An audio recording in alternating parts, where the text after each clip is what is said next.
The color of money is green, and the subject is green finance.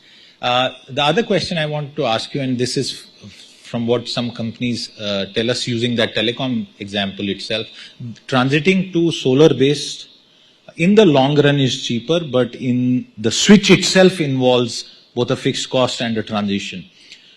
Who bears the cost in the Indian context? The end consumer? Because this is going to be expensive for the near term. Just like why I'm asking this question to everybody here is, if you want to plan to buy a electric mobility solution, a motorcycle or a car, they are 40, 50%, 60% more expensive than conventional. Vineet.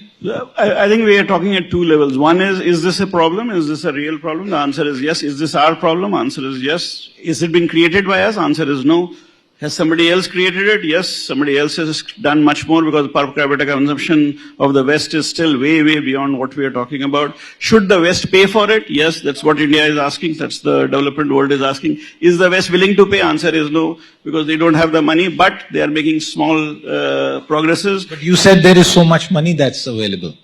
So much money available versus the money that they are willing to give you are two different things. So I may have $400 trillion available. I am willing to give you few hundred million. So quick question for entrepreneurs, for large, mid-size, established companies. If they want to tap into this global pool and become green and sustainable and be environmentally responsible, what are the changes that Indian companies need to make?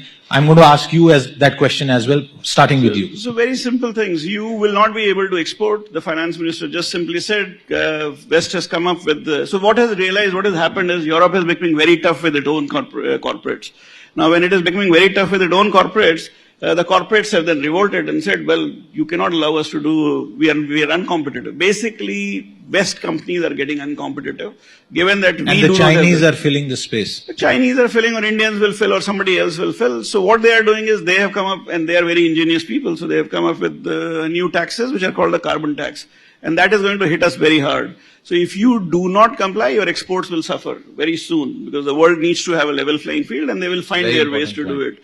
So this when you talk about exports, it is across the chain. Steel, cement, textile, whatever, everything. Textile, everything. So you will not be able to, your exports will hit very hard, because you will become uncompetitive. Quick interjection, sorry, because I'm looking at the clock. Are Indian lenders waking up to this? How would you describe it? What is the Indian lending community doing when it comes to this subject? So the Indian lending community, I think more than Indian lending community, I think the government has woken up to it. And the government policy, I mean, just read the green hydrogen policy. It will tell you that there is very clear idea. Who is green hydrogen aimed at? Green hydrogen is aimed at all the big guys. Yeah. Because if you do not consume it, you will be uncompetitive. So government will have to put in money. But then there is a huge amount of capital that we need to pull in. I'm actually 7.5 trillion. I don't think so. We have the capability to provide it. 170 billion is what you need today. 44 billion is what you can provide. After that, 13% is from outside. The rest is yours. That money you are already providing. Okay. Where will you get the remaining 75%? Great numbers.